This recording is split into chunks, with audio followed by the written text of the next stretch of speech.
अस्सलाम वालेकुम, welcome back to my channel cooking class with Zahra Bukhari. आज हम आपके लिए लेकर आए हैं बहुत ही मज़ेदार स्नैक्स पिज़्ज़ा की रेसिपी। बहुत ही फटाफट बनने वाली रेसिपी है, आपके बच्चों को बहुत ज़्यादा पसंद आने वाली है और बड़े भी इसे सही इंजॉय कर खाएंगे। आपने इसे ज़रूर ट्राई करना है। चले करते हैं रेसिपी का आगाज़। अगर वीडियो पसंद आए तो चैनल को सब्सक्राइब कर लें और बेल को भी प्रेस कर लें ताकि हमारी हर न्यू अपलोड आप तक आसानी पहुंच सके। तो चले करते हैं स्टार्ट। बिस्मिल्लाहिर्रहमानिर्रहीम। अस्सलाम वालेकुम व्यूअर्स, के हाल है? ठीक हो? इंशाल्लाह मेरे सारे भैन भाई बिल्कुल ठीक ठाक हो सन। अल्लाह पाक दे करम नाल असी भी बिल्कुल ठीक हाँ। ते अज असी बड़ी ज़बरदस्त रेसिपी लैके आए हाँ। ते अज असी बनसा स्नैक्स पिज़्ज़ा। तो बहुत ही मज़े का बन के तैयार हो सी। इंशाल्लाह तुसी शौरमे पिज़्ज़े सब कुछ भुल वैसो जदों तुसी ये आला खासो तो इंशाल्लाह बहुत ही मज़ेदार हो सी। ते जी रेसिपी स्टार्ट कर लेने जी। तो मैं मेजरिंग कप नाल नापिया वे, एक मेरा कप है, इस दे बराबर है ये कटोरी है। अगर जिन्ना को मेजरिंग कप नहीं है ना तो इस कटोरी नाल भी वो डाल सकते हैं, ठीक है। तो ये डाल देने इसके अंदर मैदा जड़ा वो छान के लेना। 2 कप मैदा, 2 चम्मच खाने आले, एक तो चाय आले होंगे ना, एक खाने आले चम्मच नो खुशक दूध नीडो दा ये डाल देने। इस दे नाल सॉफ्ट बनसी। पिसी हुई चीनी एक खाने वाली चम्मच,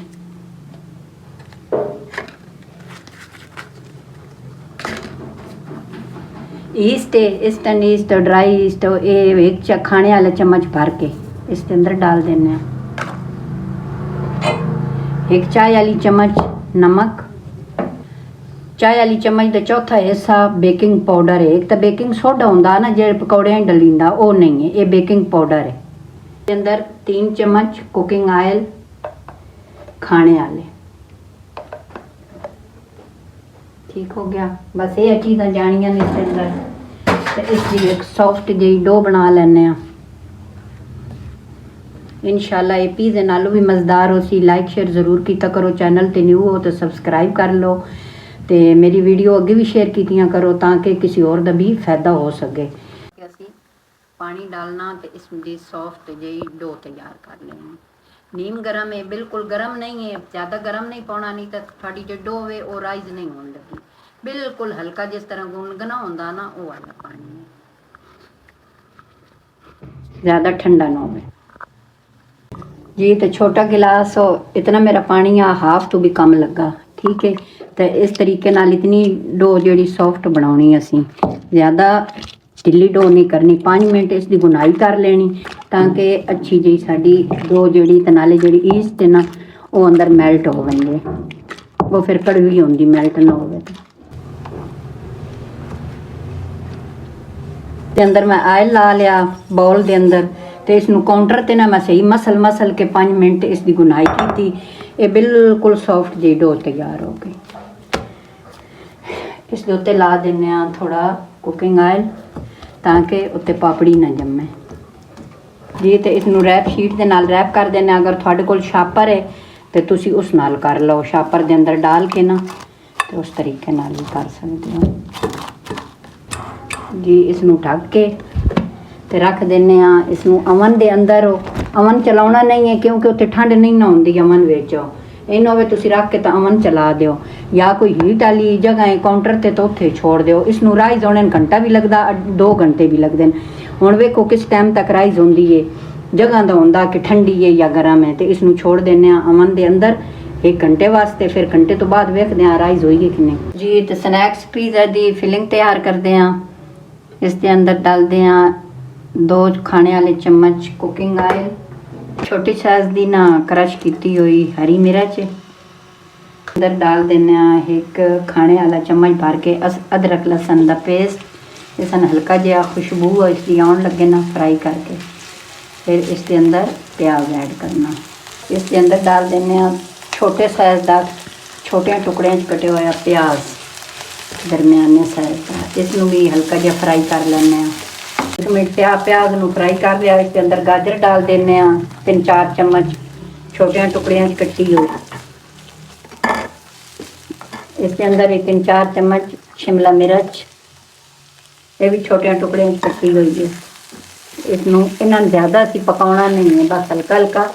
बंद गोभी है 4-5 चम्मच, ਇਸ ਦੇ ਨਾਲ ਸਨੈਕਸ ਪੀਜ਼ਾ ਬਹੁਤ ਹੀ ਮਜ਼ੇ ਦਾ ਬਣ ਕੇ ਤਿਆਰ ਹੁੰਦਾ ਤੇ ਹੈਲਦੀ ਵੀ ਹੁੰਦਾ ਕਿਉਂਕਿ ਅੰਦਰ ਸਾਰੀਆਂ ਸਬਜ਼ੀਆਂ ਨੇ। ਇਹ ਬੱਚਿਆਂ ਵਾਸਤੇ ਬਹੁਤ ਹੀ ਅੱਛਾ ਹੈ। ਇਸ ਨੂੰ ਕਰ ਲਿਆ ਵੇ ਫਰਾਈ ਤੇ ਇਸ ਨਾਲ ਜ਼ਿਆਦਾ ਅਸੀਂ ਗਲਾਉਣਾ ਨਹੀਂ ਹੈ। ਇਸ ਦੇ ਅੰਦਰ ਉਹ ਅਗਰ ਮੈਂ ਜਿਸ ਟਾਈਮ ਫਾਰਗ ਹੋਵਾਂ ਨਾ ਤਾਂ ਮੈਂ ਇਸੇ ਤਰ੍ਹਾਂ ਰੇਸ਼ੇ ਬਣਾ ਕੇ ਫਰੀਜ਼ ਕਰ ਦਿੰਦੀ ਹਾਂ। ਵੇਖੋ ਨਾ ਹਲਕੀ ਹਲਕੀ ਬਰਫ਼ ਹੋ ਤੇ ਇਹ ਇਸ ਦੇ ਅੰਦਰ ਡਾਲ ਦਿੰਦੇ ਹਾਂ 1 ਕੱਪ ਦੇ ਬਰਾਬਰ। क्या? ਇਹ ਚਿਕਨ ਨੇ ਫਰੀਜ਼ ਹੋਇਆ ਇਹ ਪਹਿਲੇ ਮੈਂ ਇਸ ਨੂੰ ਨਾ ਪਾਣੀ ਦੇ ਵਿੱਚ ਬੋਇਲ ਕਰਕੇ ਇਸ ਦੇ ਰੇਸ਼ੇ ਬਣਾ ਲੈਣ ਤੇ ਇਸ ਨੂੰ ਅਸੀਂ ਹੁਣ ਇਸ ਦੇ ਨਾਲ ਪਕਾ ਲੈਂਦੇ ਹਾਂ। ਇਸ ਦੇ ਅੰਦਰ ਹੀ ਅਸੀਂ ਮਸਾਲੇ ਐਡ ਕਰ ਦਿੰਦੇ ਹਾਂ। ਖਾਣੇ ਵਾਲਾ ਚਮਚ ਸਿਰਕਾ ਸਫੈਦ, 2 ਚਮਚ ਖਾਣੇ ਵਾਲੇ चिली सॉस, 2 चम्मच खाने वाले सोया सॉस। इसनों थोड़ा ਅਸੀਂ ਪਕਾ ਲੈਂਦੇ ਹਾਂ। ਫਿਰ ਅੰਦਰ ਮਸਾਲੇ ਐਡ ਕਰਦੇ ਹਾਂ। 1/2 ਚਮਚ ਟਿੱਕਾ ਮਸਾਲਾ, 1 चम्मच चाय वाली धनिया पाउडर, 1/2 चाय वाली चम्मच तीखी मिर्च,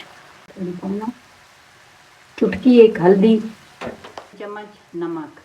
इसनों ਅਸੀਂ ਇਸ ਦੇ ਨਾਲ ਇਸ ਦੀ ਭੁਨਾਈ ਕਰ ਲੈਂਦੇ ਹਾਂ ਥੋੜੀ ਜੀ। ਤਾਂ 3 ਖਾਣੇ ਵਾਲੇ ਸਾਦਾ केचप है चम्मच, 3 चम्मच खाने वाले ये डाल देंगे हैं इसके अंदर। तो बड़ी मज़ेदार फिलिंग बन के माशाल्लाह तैयार हो गई है। इसमें मिक्स कर लेना है। मिक्स करके ना तो चूल्हा बंद कर देना तो इसमें एक प्लेट के भी निकाल लेने ताकि ये ठंडी हो जाए। हल्का ऑयल ला के ना तो मैदा डस्ट करके ते बकाया फालतू झाड़ देना। ठीक है, प्लेट तैयार हो गई। 2 घंटे गुजर गए माशाल्लाह अच्छा जी अप्रूव हो गया। डो तैयार हो गई माशाल्लाह माशाल्लाह। देखो अच्छी जी डो तैयार हो गई। निकालते हैं। 2 घंटे भी लग सकते हैं अगर थोड़े ईस्ट जी है ना ईस्ट अच्छी है तो फिर प्रूफ हो सी, नहीं तो ईस्ट खराब हुई तो फिर राइज नहीं होने लगा। ਜਿਹੜੀ ਨਾ ਭਾਪ ਉਹ ਨਿਕਾਲ ਲੈਣੀ। ਦੇਖੋ ਮਾਸ਼ਾਅੱਲਾ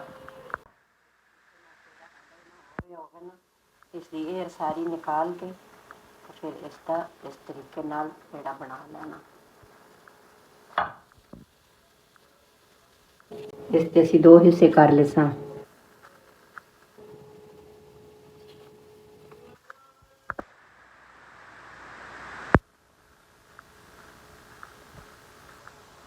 तो पहले मैदा थोड़ा खुशक छण के ना इस तरीके नाल इसनू बेल लेना। इसनू ਅਸੀਂ ਰੱਖਦੇ ਹਾਂ ਪੀਜ਼ਾ ਤਵੇ ਵਿੱਚ ਇਸ ਤਰੀਕੇ ਨਾਲ। ਤੁਹਾਡੇ ਕੋਲ ਇਸ ਤਰ੍ਹਾਂ ਦੀ ਕੋਈ ਹੈ ਪਲੇਟ ਹੋ ਤਾਂ ਤੁਸੀਂ ਉਹ ਵੀ ਇਸਤੇਮਾਲ ਕਰ ਸਕਦੇ ਹੋ ਜਿਸਤ ਦੀ ਜਾਂ ਕੋਈ। ਇਸ ਤਰੀਕੇ ਨਾਲ ਅਸੀਂ ਬੈਟਰ ਜਿਹੜਾ ਬਣਾ ਕੇ ਰੱਖਿਆ ਨਾ ਉਹ ਵਾਲਾ ਲਾ ਦੇਸਾਂ।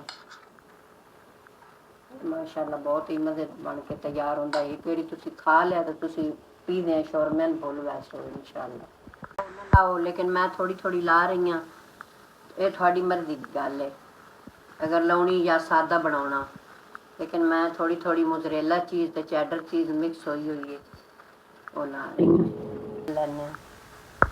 दूसरी रोटी भी इस तरीके नाल बेल लईए।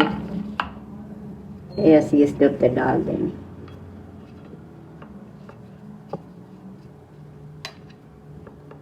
ना इस तरीके नाल ना असी अंदर निशान ला लेना हाफ ते दे अंदर ना असी चीज़ डाल देनी इस तरीके ना ला देसा खूबसूरती वास्ते हल्का हल्का इस तरीके ना इसके उत्ते अच्छा कलर देने वास्ते ला देसा। कलवंजी तो वैसे भी बहुत अच्छी होंगी माशाअल्लाह। ये तो तुहानू सारे नहीं इसकी खूबियां का पता है। पतीले में गर्म कर दिया होया माशाल्लाह अच्छा जहा गर्म हो गया। तो अगर थोड़े को नमक है तो नीचे नमक डाल दो। मेरे को कोई नहीं तो मैं नहीं डाले। इस प्लेट में उठा के इसके अंदर रख देना। ਇਸ ਨੂੰ ਦਰਮਿਆਨੀ ਆਂਚ ਤੇ, ਇੱਕ ਤਾਂ ਦਮ ਵਾਲੀ ਹੁੰਦੀ ਨਾ, ਦਮ ਤੋਂ ਹਲਕੀ ਜਿਹੀ ਤੇਜ਼, ਜ਼ਿਆਦਾ ਨਹੀਂ। ਤੇ ਇਸ ਨੂੰ ਅਸੀਂ ਰੱਖ ਦੇਣਾ। ਤੇ ਟਾਈਮਿੰਗ ਤੁਹਾਨੂੰ ਮੈਂ ਬਾਅਦ ਵਿੱਚ ਅਮਨ ਦੀ ਵੀ ਨਾਲ ਡਿਸਕ੍ਰਿਪਸ਼ਨ ਵਿੱਚ ਲਿਖ ਦੇ ਸਾਂ, ਤੇ ਦੂਸਰੀ ਟਾਈਮਿੰਗ ਵੀ ਜਿਤਨੀ ਟਾਈਮ ਤੇ ਤਿਆਰ ਹੋ ਸੀ ਤੇ ਟਾਈਮਿੰਗ ਤੁਹਾਨੂੰ ਦੱਸ ਦੇ ਸੀ। ਇਸ ਨੂੰ ਬੰਦ ਕਰ ਦਿੰਦੇ ਹਾਂ।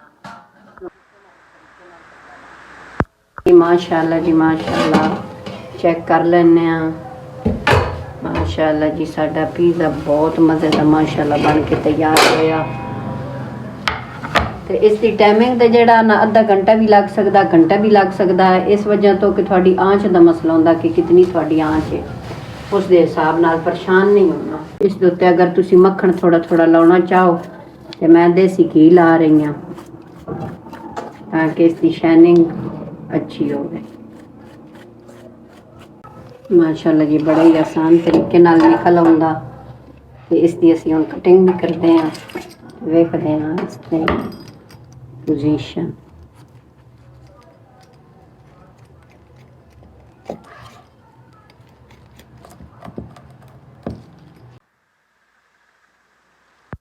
जी माशाल्लाह जी स्नैक्स पिज़्ज़ा बन के तैयार हो गया। तो माशाल्लाह बहुत ही मज़े का तैयार होया।